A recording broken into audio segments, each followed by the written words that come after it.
ನಾವು ತೊಗೊಂಡು ಬರ್ತೀವಿ ಅಂತ ಹೇಳ್ತೀರಿ. ಈ ಹಿಂದೂ ಹೇಳಿದ್ರಿ ಅದ ಮತ್ತು ಈಗೂ ಹೇಳ್ತಾ ಇದ್ದೀರಿ. ನಾವು ಯಾಕೆ ಈ ಪ್ರಶ್ನೆಯನ್ನು ಎತ್ತಬೇಕಾಗಿದ್ದು ರೋಹಿತ್ ಸಿಂಗ್ ಅವರಿಂದ ಅಂತೇಳಿ ಅವ್ರಿಗೆ ಕಾಣ್ತಾ ಇದ್ದಾರೆ.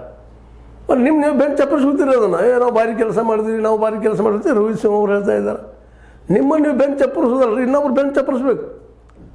ಕಳೆದ 11 ವರ್ಷ ಏನೇನು ಮಾಡಿರಪ್ಪ ನೀವು? ಮಾಬ್ ಲಿಂಚಿಂಗ್ ಮಾಡಿದ್ರಿ, ಹಿಂದುತ್ವದ ಬಗ್ಗೆ ಪ್ರಚಾರ ಮಾಡ್ಕೊಂಡ್ರಿ, ಬುಲ್ಡೋಜರ್ ತೊಗೊಂಡು ಬಂದ್ರಿ, ಬುಲ್ಡೋಜರ್ ಹಾಕಿ ಅನೇಕ ಮನೆಗಳಿಗೆ ಕೆಡವಿದ್ರಿ, 370 ರದ್ದು ಮಾಡಿದ್ರಿ, ಎಲ್ಲ ಒಳ್ಳೇದು ಮಾಡಿದ್ರಿ ಅಂತ ನೀವು ಹೇಳಿದ್ರಿ, ಬೆಂಚ್ ಚಪ್ಪರಿಸ್ಕೊತೀರಿ, ಅಡ್ಡಿಲ್ಲ. ಆದರೆ ಇವತ್ತು ನೀವು ಇಂಟರ್ನ್ಯಾಷನಲ್ ಏಕಾಂಗಿ ಯಾಕಾದ್ರಿ ಅನ್ನೋದ್ರ ಬಗ್ಗೆ ಉತ್ತರ ಯಾಕೆ ಕೊಡೋದ್ರಿ ನೀವು? ಟ್ರಂಪ್ ಓಪನ್ ಆಗಿ ಹೇಳಿದ್ರೆ 10 15 11 15 2 ಸಲ ಗೊತ್ತಿಲ್ಲ, ಹಂಗೆ ಹೇಳ್ತಿರ್ತಾರೆ ನಾನು ನಿಲ್ಲಿಸಿದ್ನಿ, ಕದನ ವಿರಾಮ ಮಾಡಿನಿ, ಸೀಸ್ ಫೈರ್ ಮಾಡಿನಿ, ಇಲ್ಲಾಂದ್ರೆ ಅಣ್ವಸ್ತ್ರ ಯುದ್ಧ ಆಗ್ತಿತ್ತು, ಇಡೀ ಭಾರತ ಮತ್ತು ಪಾಕಿಸ್ತಾನ ಭೂಮಿಯಿಂದ ನಾಮಾವಶೇಷ ಆಗ್ತಿದ್ವು ಅನ್ನೋ ಮಾತಾಡ್ತಾ ಇದ್ದಾರೆ. ಅದ್ರ ಬಗ್ಗೆ ಉತ್ತರ ಕೊಡ್ತಾ ಇಲ್ಲ. ಯಾಕೆ ಮೌನ ಆಗಿದ್ರಿ? ಹೋಳಿ ಮೊನ್ನೆ ಆಯ್ತು ಪಹಲ್ಗಾಮ್ದೊಳಗೆ, ಅಲ್ಲಿ ಪಾಪ ಅಲ್ಲಿ ಎತ್ತರ ಗುಡ್ಡ ಮೇಲೆ ಹೋಗೋದಕ್ಕೆ ಅಲ್ಲಿ ಅತ್ಯಂತ ಆತಂಕಿತವಾದ ಏರಿಯಾ, ಭಯ ಪಡುವ ಏರಿಯಾ.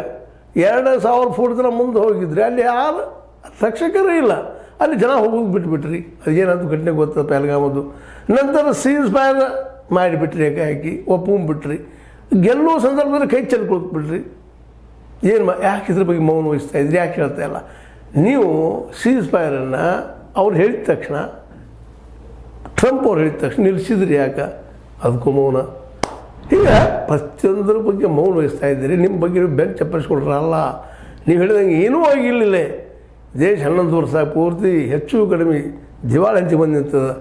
ಕೆಲವೇ ಜನರ ಕೈಯಲ್ಲಿ ಇಡೀ ದೇಶದ ಸಂಪತ್ತು ಬಂದುಕೊಳ್ತದೆ. 62% ಕೇವಲ ಈ ಕಾರ್ಪೊರೇಟ್ಗೆ 1% ಸಹಿತ ಇಲ್ಲ ಅವ್ರು ಇಂಡಿಯಾದಲ್ಲಿ. ಅವ್ರ ಕೈಯಾಗ 62 ರೂಪಾಯಿದಲ್ಲಿ 62 ಪೈಸೆ ಅವ್ರ ಕೈಯಾಗ. ನಾಳೆ ಅವ್ರಿಗೆ ದೇಶ ಬಿಟ್ಟು ಹೋದ್ರೆ ಮುಂದೇನು 200-200 ಮಂದಿನೋ 300 ಮಂದಿ ಇದ್ದಾರೆ. ಅವರು ಏನು ಮಾಡೋದು ಅವ್ರ ಸಲುವಾಗಿ ಎಂದಾದ್ರು ವಿಚಾರ ಮಾಡಿದ್ದೀರಾ ಅಂಥೇಳಿ ರೋಹಿತ್ ಸಿಂಗ್ ಅವ್ರು ಕೇಳ್ತಾ ಇದ್ದಾರಾ? ಇದುವರೆಗೆ